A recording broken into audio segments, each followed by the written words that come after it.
Aujourd'hui, on va parler du mensonge qui piège, celui qu'on entend partout. On vous apprend tout le temps à vouloir plus gros, plus vite, et surtout plus cher, à dépenser encore plus.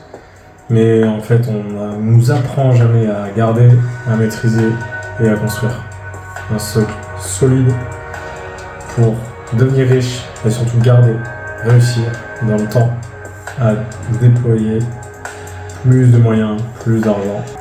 Tu le sais, on parle souvent de la société de consommation. C'est très simple. Aujourd'hui, pour tout et pour rien, on vient à dépenser de l'argent. L'exemple le plus concret et qu'on a souvent en ce moment, c'est Netflix. Tout le monde a l'abonnement, tout simplement pour regarder à chaque fois la télé, regarder des films, des séries, passer son temps à faire ça. Et au final, c'est pareil pour tout. Des programmes de fidélité, des formations, des choses qu'on paye mensuellement pour en fait, sans s'en rendre compte, consommer encore plus, passer du temps.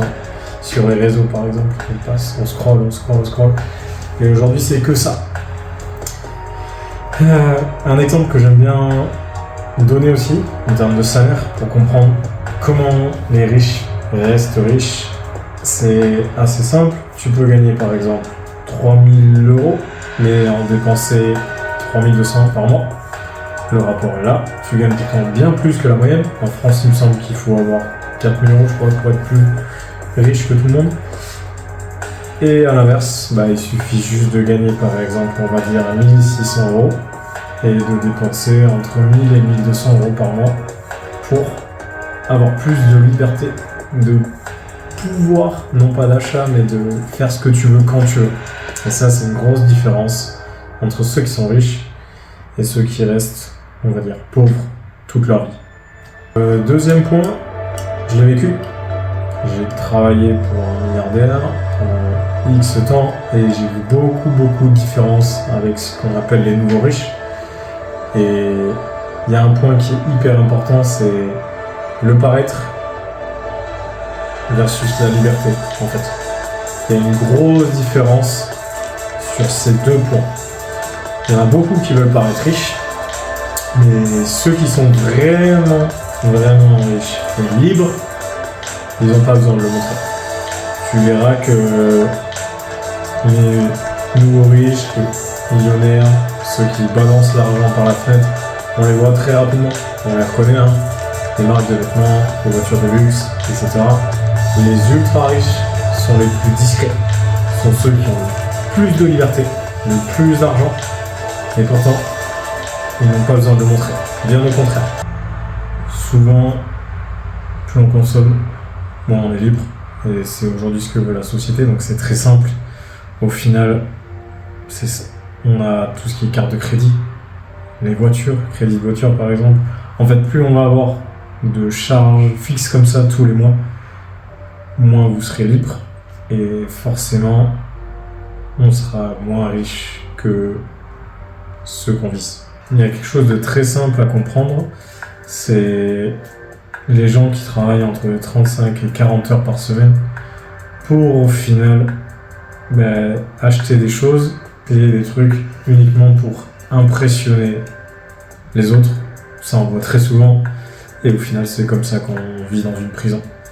On cherche à impressionner ses amis, son entourage, sa famille, en achetant peut-être des choses pour lesquelles on fait crédit et au final on y perd complètement, on s'appauvrit et on reste emprisonné. Ce que font les vrais millionnaires, on rentre dans le vif du sujet, eux c'est simple, ils ne vivent pas au-dessus de leurs moyens mais ils vivent en dessous et c'est comme ça que le delta permet de créer de la richesse.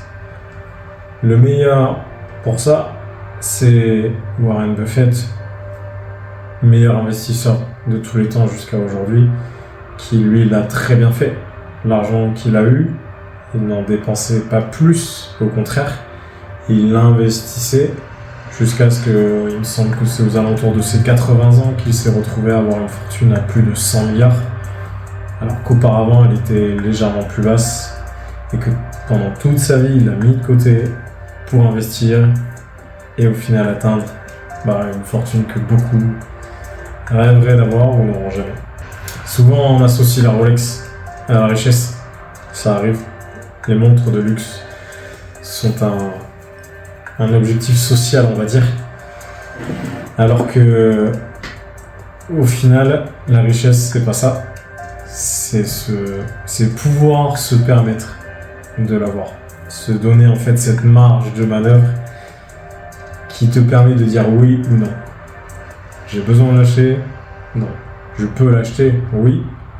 Mais t'en as pas besoin.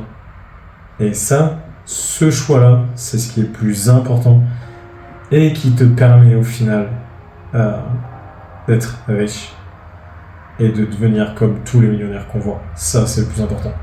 Il y a une phrase qui pour moi est clé, c'est être riche, c'est pas dépenser plus, c'est avoir besoin de moins. La différence est là. On passe au cas pratique. Comment appliquer ça? Concrètement, vivre sous ses moyens. Qu'est-ce que tu peux faire aujourd'hui?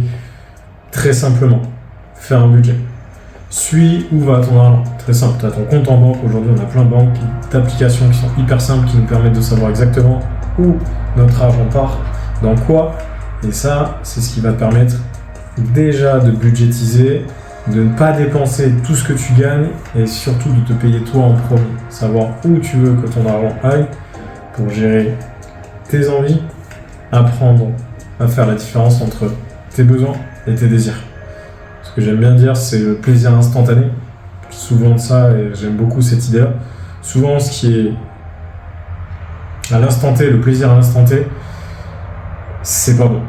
Ça va te faire du bien sur le moment, ça va te libérer de la dopamine, ça va être super, et peut-être une heure après, tu vas le regretter parce qu'au final, tu auras dépensé de l'argent pour quelque chose dont tu n'avais pas besoin et dont tu aurais pu te passer. Il faut acheter utile, durable et surtout en étant réfléchi.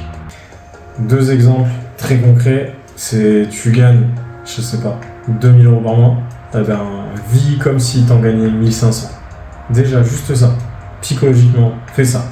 Et le deuxième point, t'as envie d'acheter le dernier iPhone là qui va sortir, eh ben, attends 6 mois.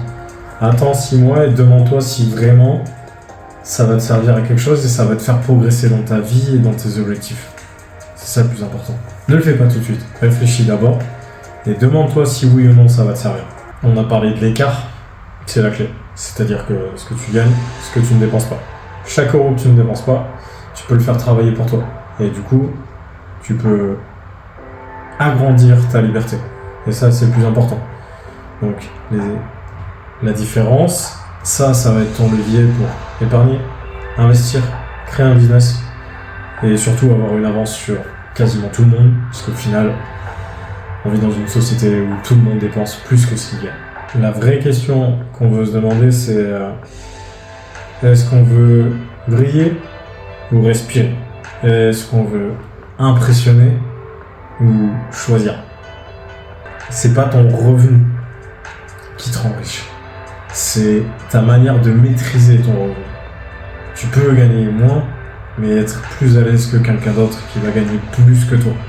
C'est vraiment cette capacité-là à gérer ton portefeuille, gérer ton argent, qui au fil du temps va te permettre d'être riche et d'être surtout complètement libre financièrement. Si tu es dans cette démarche, parfait. Tu sais déjà ce que tu fais ici, tu sais déjà ce de quoi on va parler, et au fur et à mesure, on viendra étoffer, avancer sur chaque step, chaque épreuve qui vont nous permettre d'être plus libres, plus riches et pleinement maîtres de notre temps et de notre argent. Le reste, c'est du décor. On est focus sur ce qu'on veut.